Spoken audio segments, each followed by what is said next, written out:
Nós vamos iniciar hoje o nosso DiversiCast. Eu sou Chulane Crícia, aluna do curso de Pedagogia da UNEB Campus 8, de Paulo Afonso. E estamos hoje com uma de nossas convidadas muito importante.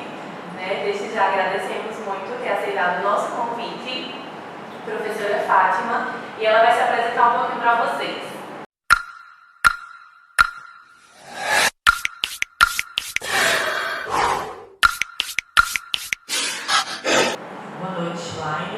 Agradeço aos discentes, do bacharelado de licenciatura em Pedagogia, pelo convite.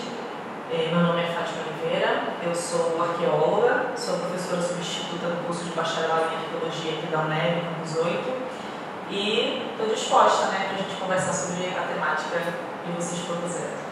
A temática do DiversiCast da minha equipe é mulher. Então a gente vai fazer algumas perguntas para a Fátima e ela vai interagir um pouco para a gente sobre a experiência que ela tem nesse tema. A nossa primeira pergunta para a Fátima é: quem define o que é mulher? Você me passou essas perguntas previamente, E aí, antes de ir para cá, eu estava dando uma olhada, pensando, no que eu poderia abordar. E eu achei essa pergunta muito curiosa. Quem define o que é mulher? E confesso que eu não tinha parado para pensar tanto nisso, sabe? E eu acredito o seguinte, que a gente vive numa sociedade onde ela é estruturada, infelizmente, a partir de um referencial de masculinidade, Nós vivemos numa sociedade patriarcal que é extremamente machista, extremamente misógina. Então, infelizmente, a gente está imerso nessa lógica e não tem muito como fugir a princípio, Então, infelizmente, quem define o que é mulher nessa sociedade é a lógica patriarcal. E isso não é saudável, não é bom, Porque a definição de mulher, o que é ser mulher dentro da lógica do patriarcado, é uma ideia de que as mulheres têm que ser dóceis, domesticadas, Que a gente tem que estar o tempo todo emocionalmente disponível para acolher a tudo e a todos, principalmente se esse tudo e todos forem figuras masculinas, pais e filhos e companheiros, enfim. Então isso é muito nocivo. Então eu acredito que quem define o que é mulher na nossa sociedade é essa lógica patriarcal, mas a gente pode, deve e estamos tentando desconstruir isso, E daí que eu acredito na importância do movimento feminista não apenas como um movimento político, social, mas como um paradigma, uma forma da gente viver e enxergar o mundo, porque a gente não precisa estar refém disso, E às vezes eu recebo as perguntas, mas se uma mulher está feliz dentro de casa, fazendo apenas atividade doméstica, cuidando dos seus filhos, dos seus maridos e tal, não tem problema nenhum.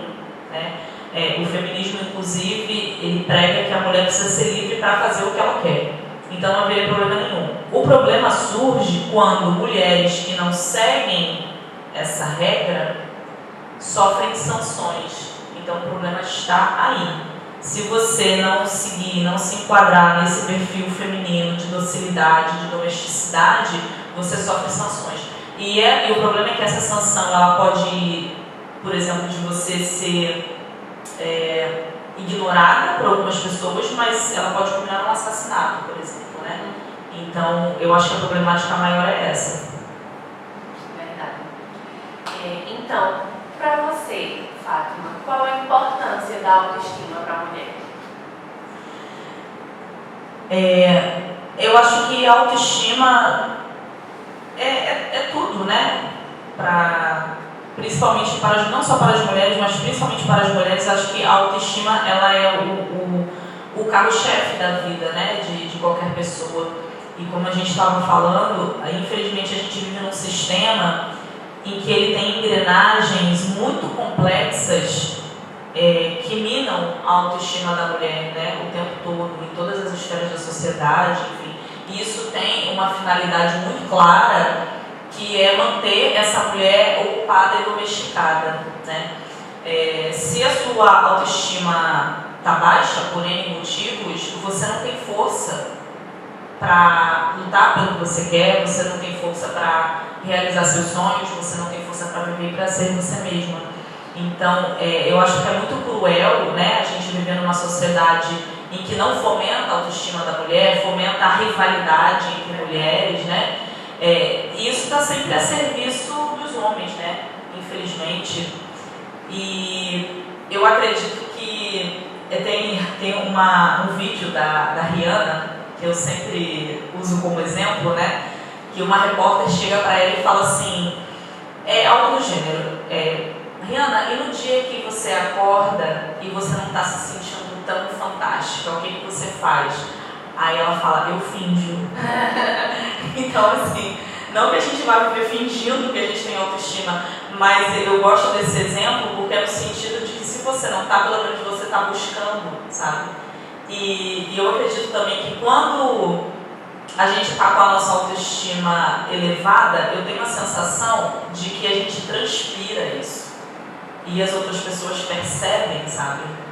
Então, trabalhar essa questão da autoestima, principalmente para as mulheres, é muito importante como uma forma da gente sobreviver também, né? E lutar contra esse sistema que é tão opressor. E aquela questão, né? A autoestima é muito do amor próprio. Então, se a gente tem amor próprio, aquela pessoa que está olhando para a gente vai enxergar esse amor próprio e ela vai amar a gente também. Exatamente. E eu entendo que a gente precisa ter uma rede de apoio, sabe?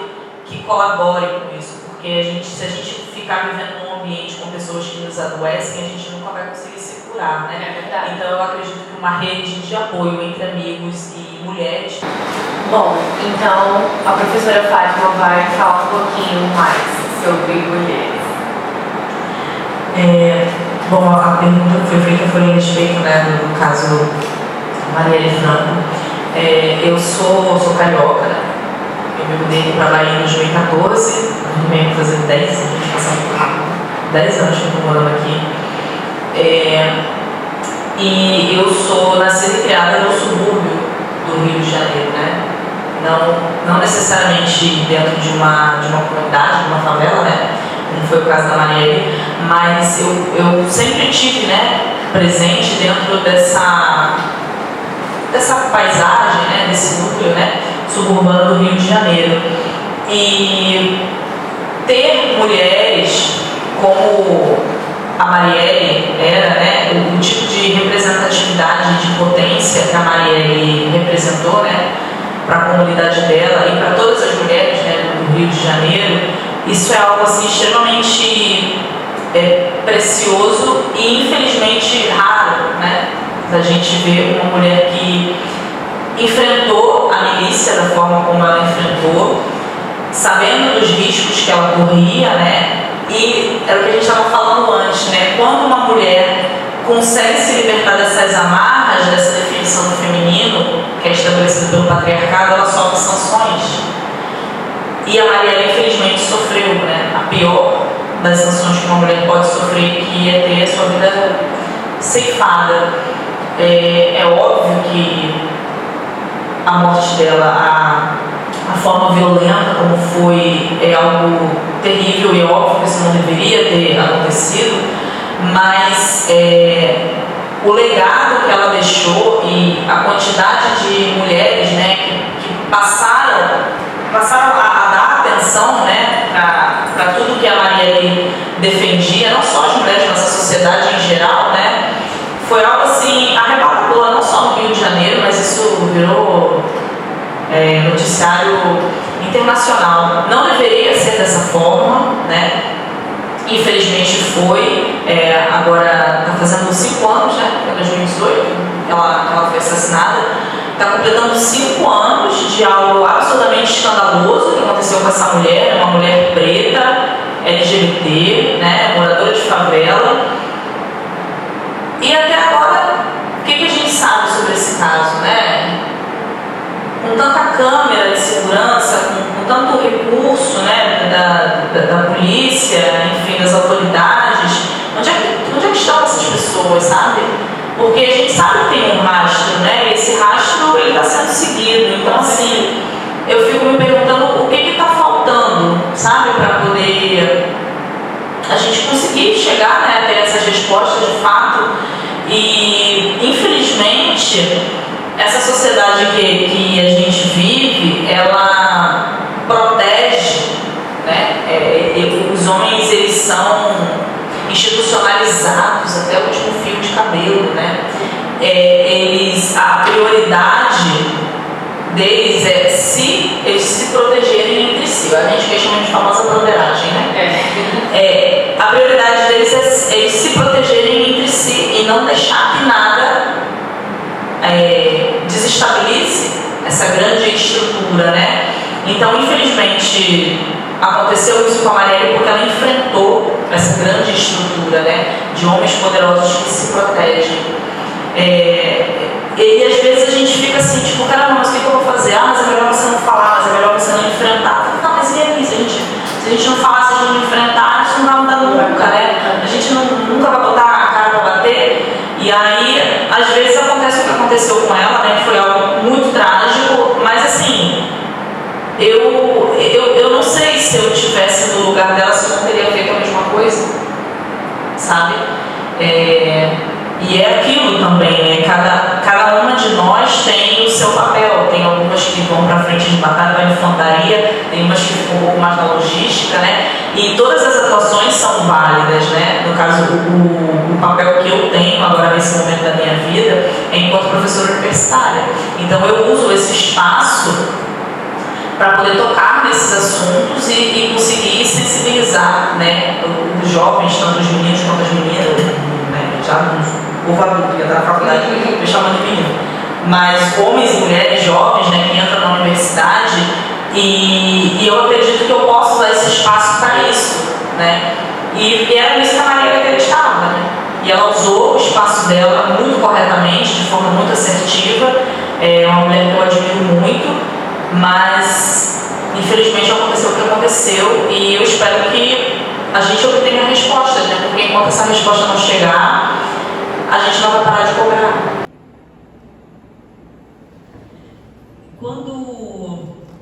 Quando uma mulher descobre que está grávida e ela vai lá fazer, né, a ultrassom para poder verificar o sexo do bebê, se é menino ou se é menina, biologicamente falando, a partir dali já começam a fazer projeções a respeito do comportamento daquela criança. Então, antes de você vir ao mundo, já existe um plano projetado para a sua vida, né?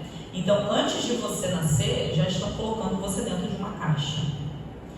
E isso vai acontecendo ao longo da vida desde a infância, né? A lá da Maris Alves, né? Menina veste rosa, menino veste azul. E isso vai podando a nossa potencialidade, porque a gente vai se moldando nesse processo que faz parte da cultura no qual a gente vive, no qual nós somos inseridos. A gente nasce num mundo onde aquela cultura já está dada. Então não tem muito para onde a gente correr até uma determinada idade. E infelizmente essa cultura que a gente vive não fomenta a liberdade feminina, né? É por isso que, mas feminista, vocês precisam estar o tempo todo brilhando, o tempo todo falando, o tempo todo se autoafirmando. Sim, a gente precisa. Porque a educação que a gente recebeu foi justamente o contrário disso, né? Então, quando a gente fala o processo de você se empoderar, é porque nenhuma mulher nasce com essa liberdade, diferente do que acontece com os homens, né? Então, assim, é um processo muito difícil, né? E hoje em dia, se perguntando se eu me considero uma mulher empoderada, eu me considero, mas eu tenho certeza absoluta que eu não estaria, né, não teria chegado na condição que eu estou hoje se não fosse terapia, por exemplo. Terapia, rede de apoio e a questão própria do movimento feminista, né, que auxilia a gente para isso. Eu acredito que toda mulher deveria, em algum momento da vida, tomar consciência, né, da sua potencialidade, que eu acho que o mundo seria diferente, né? Se cada mulher acordasse com a potencialidade que ela tem, eu acho que os homens estariam de joelho batendo palma pra gente idolatrando. Com certeza. Aquele ditado, né? Por trás de um grande homem sempre existe uma grande mulher, né? E nós somos capazes, né? Só basta acreditar e ir em busca, né? Não deixar que a sociedade, de uma certa forma, rotule a gente, faça com que a gente siga, tem que ser doméstica, tem que cuidar de filhos, tem que ficar na beira do fogão. Não, a gente pode mais, a gente quer mais.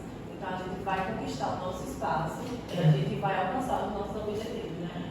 Agora, como eu estava falando anteriormente, né? Isso tem um preço. Quando uma mulher não aceita o papel que essa sociedade impôs para ela, ela vai pagar um preço, né? E aí eu estou falando de uma série de esferas diferentes, né? A gente paga um preço profissionalmente falando, a gente paga um preço em relação às nossas relações afetivas, familiares, né? Porque quando você não aceita esse papel que é imposto pela sociedade, você é tido como um corpo desviante, um comportamento desviante, né? E isso precisa ser combatido. Por quê? Porque se todas as mulheres começarem a sair desse lugar, a gente vai desestruturar a sociedade patriarcal, os homens vão começar a perder os privilégios, né? Porque dentro do feminismo a gente não quer que as mulheres tenham mais privilégios, se bem que eu particularmente quero, mas o feminismo não é isso. A gente está lutando por igualdade, por equidade, por justiça, né? E alguns homens se sentem ameaçados por isso, porque eles não querem perder os privilégios, então eles não se imaginam, né, ficando no mesmo patamar. Por exemplo, agora está esse debate sobre as mulheres receberem, né, a questão da equidade salarial, uma empresa que não cumprir, que vai ser punida e tal. E é um escândalo, tem homens que estão escandalizados com isso. Gente, sabe, é um absurdo. Porque a mulher fica mais tempo em casa, fica mais tempo com a criança, mas quem estruturou a sociedade desse jeito foram vocês, né? Não foi a gente, né? Antes do estabelecimento antes da Revolução Industrial, né, mais ou menos, não existia família nuclear no formato que a gente tem agora. Isso, como dizem os camaradas, isso é invenção burguesa, isso é criação burguesa. Isso da família nuclear, de você confinar a mulher dentro de um espaço doméstico, isso é uma criação recente, que é justamente para tirar ela do convívio, né, da vida pública e confinar a mulher lá dentro. Então, ao longo dos séculos acabou acontecendo isso dessa forma, da gente ficar confinada dentro desse espaço doméstico. Então não foi uma escolha das mulheres, foi imposição de uma sociedade patriarcal. Isso precisa ser revisto, né? Isso precisa ser revisto em prol das mulheres, mas em prol dos homens também. Se a gente pensa, por exemplo, na questão da licença paternidade, não tem debate para isso aqui no Brasil praticamente, né? E é preciso, é necessário. Por que você tem essa lógica de que a mulher engravida e tudo tem que ficar em cima dela, né? A carga maior, o peso maior, a responsabilidade maior da educação dos filhos fica em cima da mulher? Não, vamos compartilhar. Então, se der para um homem o mesmo período, vamos supor, de licença paternidade, a gente fica para quase que pé de igualdade, né? A criança nasceu, então a gente reveza. Não tem necessidade de ficar, né? Pois mas é necessário, né? Você conhece alguma mãe que tenha parido e tenha dado conta do filho sozinha? Não dá conta. Não dá. Não dá conta. Não dá. Se não tiver uma rede de apoio, vem a famosa depressão pós-parto. Pois De que forma você já vivenciou opressões baseadas no seu sexo biológico e como foi e é isso para você? Eu acho que eu não conheço nenhuma mulher que não tenha passado por isso, infelizmente, né? No meu caso, tem questões assim da infância, né, que me marcaram muito, que eu passei por uns traumas de infância, né? Eu costumo dizer para minha terapeuta que eu acho que eu sofri todo tipo de violência que uma mulher poderia ter sofrido, aconteceu comigo. E isso marca a gente de uma forma assim indelével, né? São feridas que a gente leva para o resto da vida. E o problema, o pior que eu vejo nisso tudo e a forma como isso me marcou, é claro que é trágico, né? A gente, enfim, ser violentada fisicamente, sexualmente, mas eu acho que o pior de tudo é isso ser naturalizado, sabe? De você passar por uma violência e pedir socorro para alguém e a pessoa perguntar para você o que você estava fazendo para merecer ter passado por isso. Então eu acho que isso é o pior, sabe? A naturalização da violência. Então me marcou, como eu acredito que marca, né, todas as mulheres que passam por isso, mas eu acho que a gente precisa de alguma forma, não é romantizar o sofrimento, né? Mas ressignificar o que esses episódios representaram pra gente, né? Porque apesar de serem situações muito doloridas, eu acho que a gente não pode ser violentada e passar a ter o comportamento de quem violentou a gente, sabe? O oprimido começar a ter o comportamento do opressor. E eu digo isso porque isso aconteceu comigo. Porque como eu passei por esses episódios de violência, eu me tornei uma criança violenta, eu me tornei uma adolescente violenta. E não é assim que a gente precisa proceder, sabe? Então, hoje em dia, eu entendo, as feridas ainda estão aqui.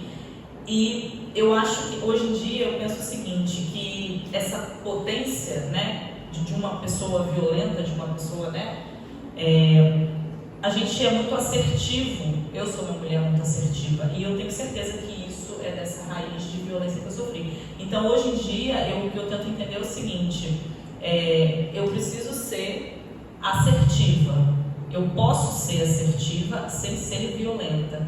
E aí entra também uma questão que eu acho que a Audre Lorde fala sobre isso, que quando a gente consegue acessar determinados espaços, né, por exemplo, mulheres que conseguem acessar espaços que são predominantemente ocupados por homens, né, que isso está ok, está ótimo, está maravilhoso, só que a gente, quando chegar nesses lugares, a gente não pode reproduzir o comportamento masculino, porque a gente precisa justamente mudar essa lógica, né? Então é algo que eu penso muito, eu consegui mudar com ajuda, com suporte, com terapia, de entender essa raiva, utilizar a raiva, porque a raiva ela pode ser um sentimento muito positivo, porque a raiva tira a gente do lugar, a raiva potencializa a nossa ação, né? Mas a gente conseguir canalizar e transformar isso.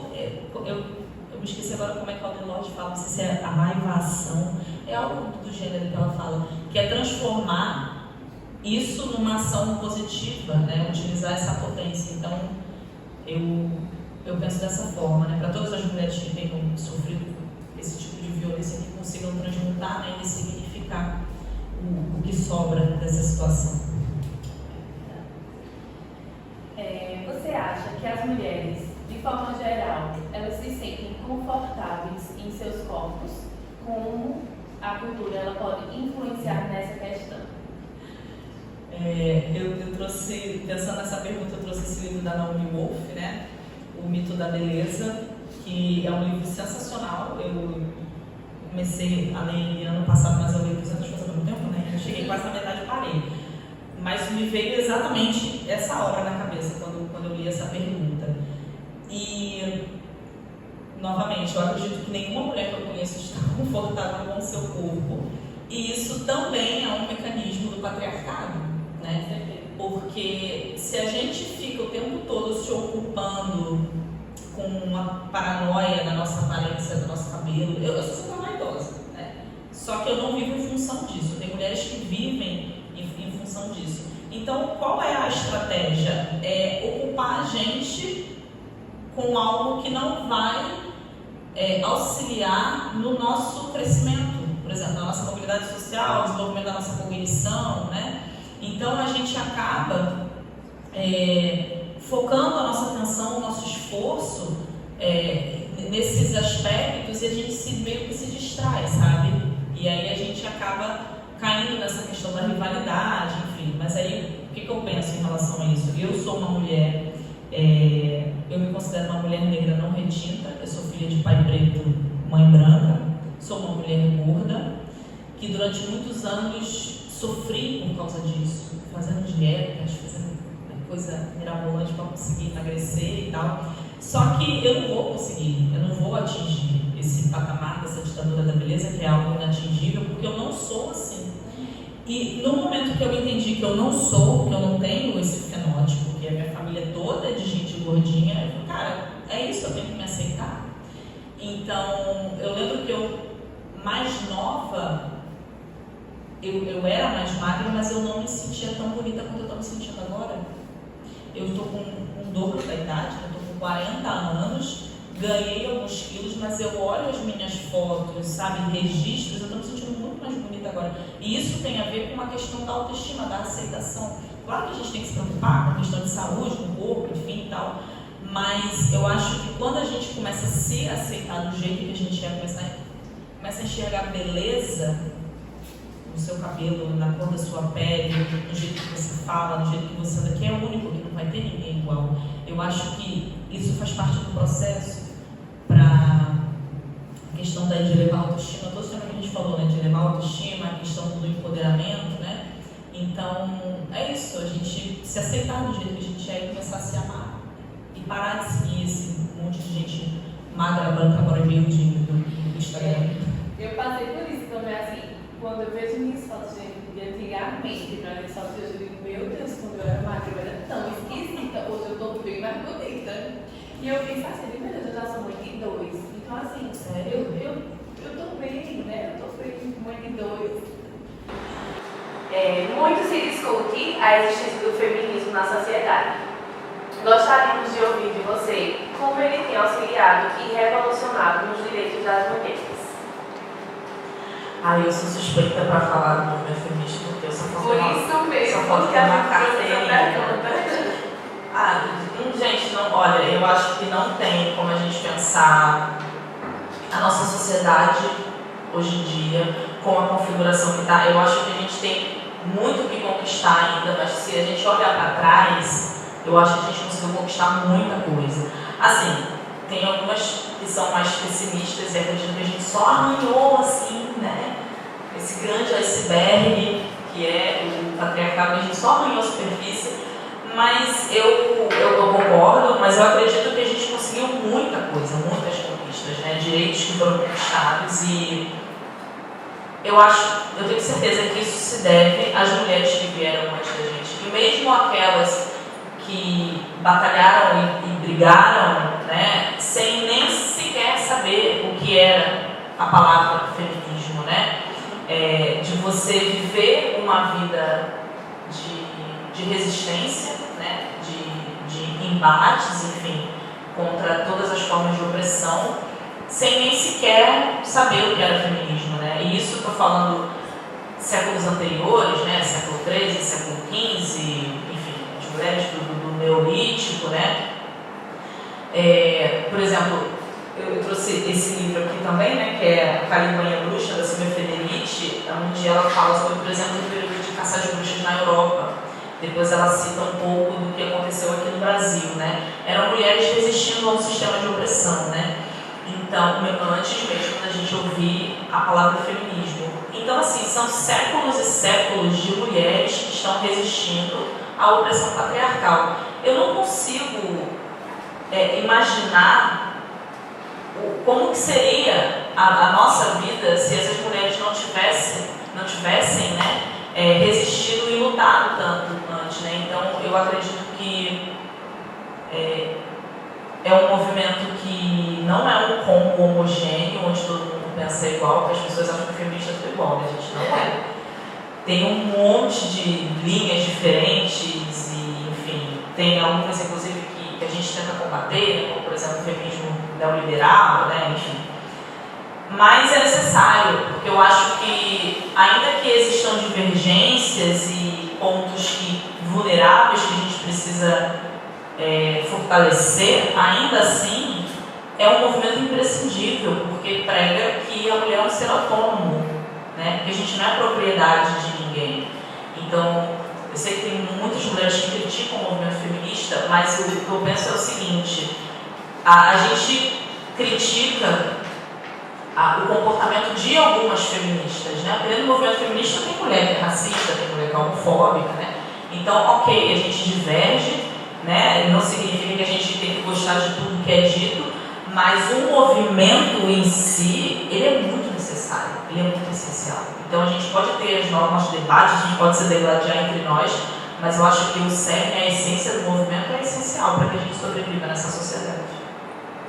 Bom, então vamos para a nossa última pergunta, né?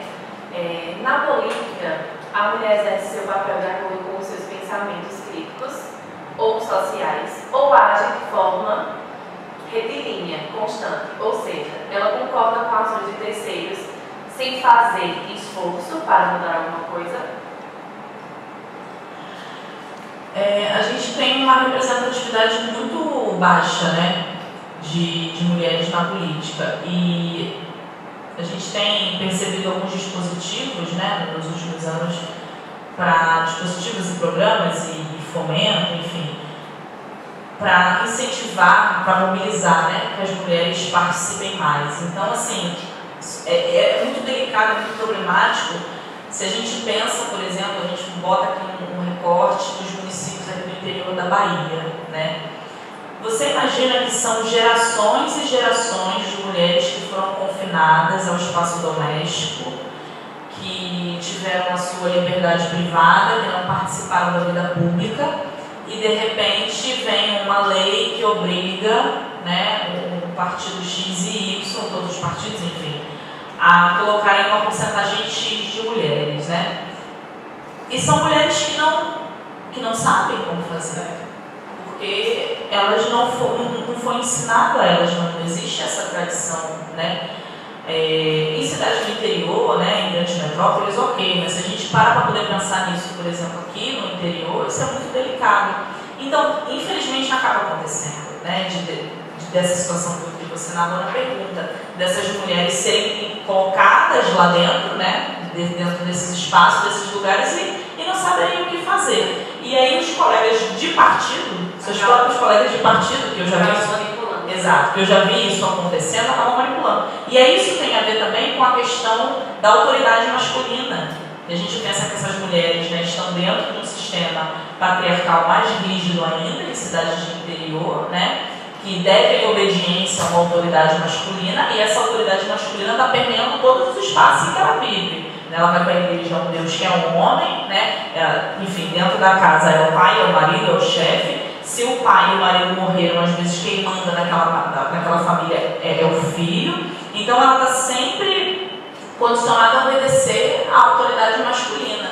Isso acaba se estendendo para a questão da vida pública. Então, infelizmente acontece, é um processo muito delicado, porque se você está imersa nessa lógica, nesse paradigma, né, que a gente estava falando, é muito complicado de você conseguir se livrar disso do dia para a noite, mas ainda assim eu acredito que é importante, né, porque as mudanças não acontecem do dia para a noite, então é importante que isso se mantenha, né, nesse caso, por exemplo, né, essa obrigatoriedade de ter uma quantidade de mulheres, né, nas candidaturas, enfim, é importante, porque mesmo que a gente não veja isso agora, o resultado prático, de fato, agora, a gente vai ver isso a longo prazo, né? Então, tem inúmeras críticas, mas assim, eu ainda acho que é muito válido. Com certeza, né? Um pouquinho, nós vamos chegar lá, né? Bom, Fátima, encerramos por aqui, né? Mais uma vez, a gente agradece você ter aceitado o convite, foi muito proveitoso.